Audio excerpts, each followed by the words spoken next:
چوراہے میں رکھ کے آگ لگا دو، اس میں مولوی ذکریہ کی کتابیں بھی لے آؤ، نذیر احمد دہلوی کی کتابیں بھی لے آؤ، شاہ اسماعیل کی کتابیں بھی لے آؤ، شاہ ولی اللہ کی کتابیں بھی لے آؤ، پیچھے بچے گا قرآن اور حدیث، اس کو تھام لو، سوائے اہل حدیث کے اور کوئی نہیں رہیں گے۔ یہ نہیں ہے کہ ہم اپنی بات کا دفاع کریں، نہیں جی وہ چونکے چیکے چنانچہ چونکے وہ ساڈے مولوی نے کیا تو مطلب ہے کوئی نہ کوئی بات ہے،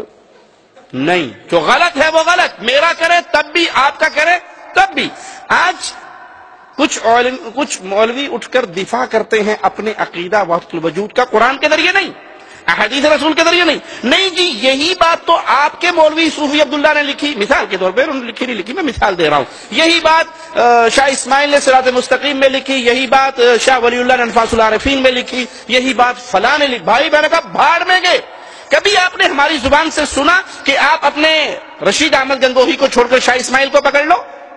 امداد اللہ مہاجر مکی کو چھوڑ کر آپ ہمارے کسی اور بزرگ کو پکڑ لو؟ ہم کہتے ہیں سب کو چھوڑ کر محمد کو پکڑ لو، کوئی لڑائی رہ گئی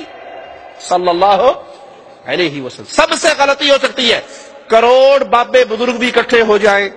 تو وہ ہمارے محدثین اولیاء اللہ کے برابر آج کا مولوی نہیں ہو سکتا۔ جب ہم ان کے بارے میں کہتے ہیں کہ ان کی بھی کوئی بات غلط ہوئی تو اس کو چھوڑا جائے گا، مصطفیٰ علیہ السلام کی بات کو نہیں چھوڑا جائے گا، تو ہمارے اوپر اعتراض اگر کسی نے کرنا ہے، میری بات کو نوٹ کیجئے، ہمارے اوپر اگر کوئی اعتراض کرنا چاہتا ہے تو وہ شاہ اسماعیل کی کتابوں پہ نہ کرے، وہ شاہ ولی اللہ کی کتابوں پہ نہ کرے، وہ کسی اور باب مولوی کی کتاب پہ نہ کرے۔ جب کتاب اعتراض ہو قرآن پر اور حدیث مصطفیٰ پر تو اہل الحدیث سمجھیں گے کہ ہمارے مذہب پر اعتراض ہوا ہے۔ ہم سب کتابوں سے بری ہیں، تمہاری بھی اور اپنی بھی۔ ہم نے اگر حق جانا ہے، جو عرش والے نے اپنا کلام نازل کیا اور جو مدینے والے کی زبان پہ اس کی پیاری تفسیر نازل کی،